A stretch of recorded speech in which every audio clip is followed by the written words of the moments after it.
à cette question, c'est quoi le message? Je crois que en ce temps de la fin, selon le programme de Dieu, il a fait une promesse de nous envoyer Élie le prophète. Et souvent, quand il y a une écriture, c'est difficile pour les gens de reconnaître l'accomplissement. Et je crois qu'il y a eu un homme en ce temps de la fin, du nom de William Marion Branham, qui un jour, lorsqu'il était en train de baptiser les gens sur le fleuve Ohio, en 1933, il y a une voix qui s'est fait entendre publiquement lorsqu'il baptisait la 17e personne, que de même que Jean-Baptiste fut précurseur de ma première venue, je t'envoie avec un message qui sera précurseur de ma seconde venue. Donc, le message de l'heure, c'est le précurseur de la seconde venue du Seigneur Jésus-Christ. C'est un message pour préparer une épouse, préparer un peuple qui ira dans l'enlèvement. Merci. Oui, il y a la question, pourquoi tu ne crois pas ce message, tu ne fais pas partie de la semence prédestinée de Dieu. Disons que, comme je l'ai dit tantôt, dans chaque dispensation, Dieu a prévu quelque chose. Donc, notre prophète a dit, quand il n'y a pas d'avertissement, le jugement n'a pas sa place. Donc, Dieu, quand il voit l'humanité, peut-être qui dévie, qui rentre dans la perversion ou dans un chaos, alors il envoie un avertissement qui est la parole de Dieu avec son prophète. Et sauf les élus de Dieu, ceux qui sont prédestinés à échapper au jugement de Dieu, reconnaissent leur jour et leur message. Donc chaque fois que Dieu envoie quelqu'un, il y a un peuple élu qui reconnaîtra, quoi qu'il arrive, reconnaîtra l'envoyé de Dieu et son message. Donc, comme Jésus a dit, celui qui reçoit celui que j'ai envoyé m'a reçu. Donc, si Dieu envoie quelqu'un, quand vous le recevez, c'est que vous recevez Dieu. Et Dieu a fait de manière que il y a des gens exceptionnels qui reconnaîtront le message ou bien celui-là qu'il a envoyé.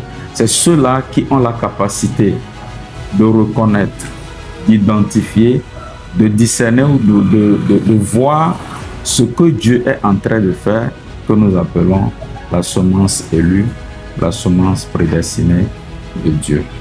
Et comme au temps de Noé, il y avait 8 personnes, 8 âmes, qui dans toute cette génération-là ont reconnu ce que Dieu était en train de faire. Et ce n'est pas prédestination, ce n'est pas un hasard. Donc, si tu n'as pas été prédestiné pour recevoir cela, tu ne peux pas voir ce que Dieu est en train de faire. Merci. Oui, pourquoi nous citons le nom de Frère Branham à la chair? Donc, un serviteur de Dieu, c'est surtout quand c'est un prophète, la Bible dit, c'est la bouche de Dieu, c'est la voix de Dieu. Alors, quand nous rentrons dans la Bible, il y a eu plusieurs voix de Dieu. Nous pouvons prendre Noé, nous pouvons prendre Enoch, nous pouvons prendre Ésaïe, nous pouvons prendre Jean-Baptiste, nous pouvons prendre Élie, le Tishbite, Élisée, nous pouvons prendre Jérémie, Ézéchiel. Tous ces gens, c'est la bouche de Dieu, c'est la voix de Dieu, c'est les prophètes. Et dans le Nouveau Testament, nous pouvons voir les gens comme Paul, Pierre, Jacques, qui ont écrit, qui ont laissé des écrits inspirés, qu'on a recueillis pour pouvoir faire aussi le Nouveau Testament. Donc tous ces gens-là, lorsque nous voulons lire la parole de Dieu, nous voulons prêcher, nous disons, lisons dans l'épître de Saint Pierre, dans l'épître de, voilà, ou dans l'épître de l'épître que Paul a écrit à Timothée ou aux Corinthiens et toutes ces choses. Donc, le fait de citer un personnage, grâce à ce qu'il a fait, ce n'est pas encore un problème, puisque c'est Dieu qui a véhiculé un message au travers. Et aujourd'hui, la bouche de Dieu autorisée pour notre âge, c'est William Marion Branham.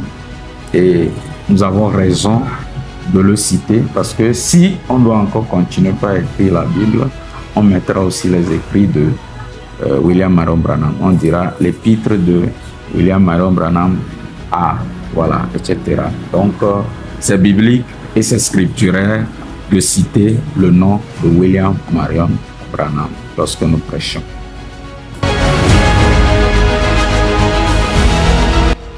À la question, qui peut-on appeler croyant du message? Disons le message du temps de la fin.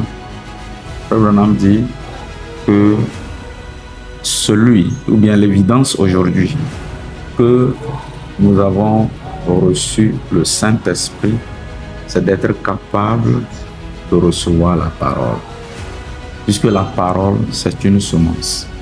Et nous sommes comme une matrice ou bien une terre dans laquelle on ensemence la parole.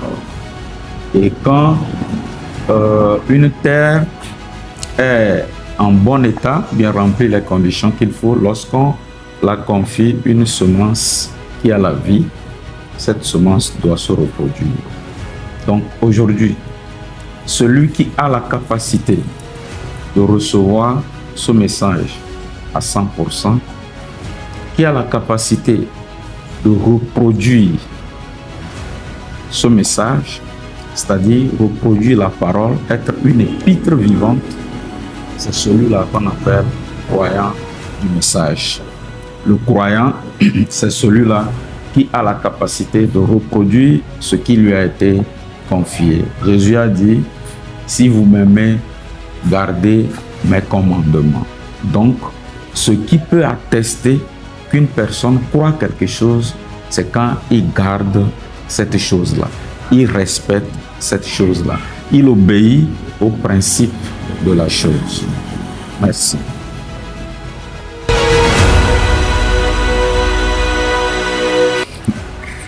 C'est une question un peu complexe ou compliquée et peut-être ma réponse peut choquer certains. Et Frère Branham dit que Dieu est un ségrégationniste. Dans un message, il dit Dieu est un ségrégationniste. Qu'est-ce que cela voudrait dire? C'est-à-dire que Dieu a un peuple,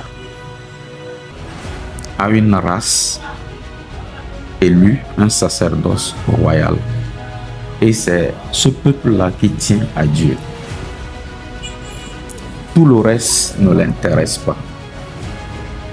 Nous pouvons voir par exemple Israël qui était en Égypte.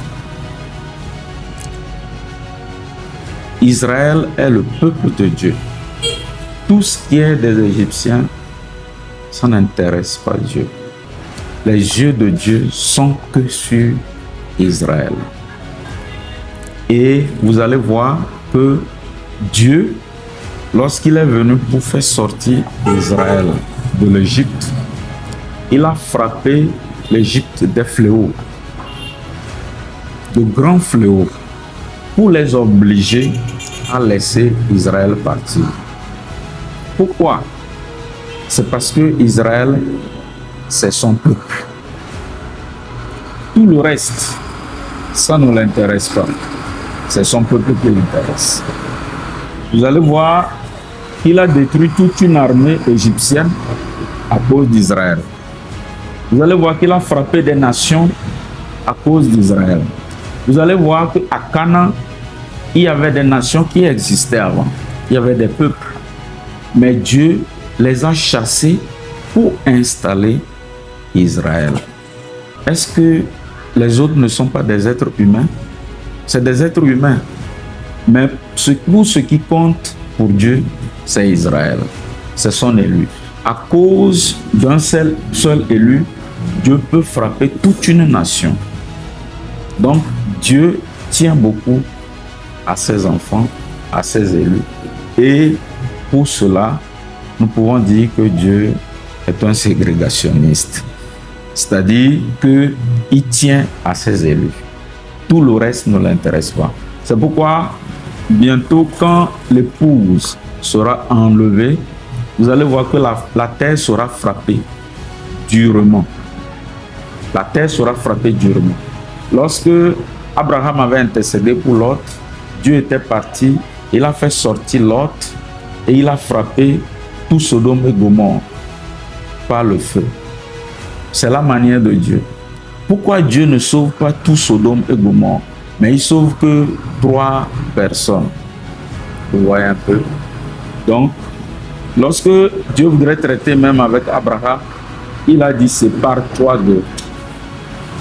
Donc, sous un angle, Dieu est un ségrégationniste. Merci beaucoup. Je pourrais peut-être développer plus, mais ça va prendre beaucoup de temps. Dieu vous bénisse richement. Le message est-il différent du christianisme? Je dirais non. Puisque le vrai christianisme, c'est... D'abord, quand on parle du christianisme, c'est basé sur Christ. C'est basé sur Christ. Et ceux aujourd'hui qui véhiculent le vrai message de Christ, c'est ceux qui croient ce message du temps de la fin. Donc nous sommes dans le christianisme. Le message et le christianisme sont un. Et ceux qui croient au vrai christianisme aujourd'hui, ou ceux qui sont dans le vrai christianisme, c'est ceux qui croient au message du temps de la fin. Parce que c'est le programme de Dieu pour ce temps. Amen. Dieu vous bénisse surtout et qu'il fasse prospérer ses activités. Amen.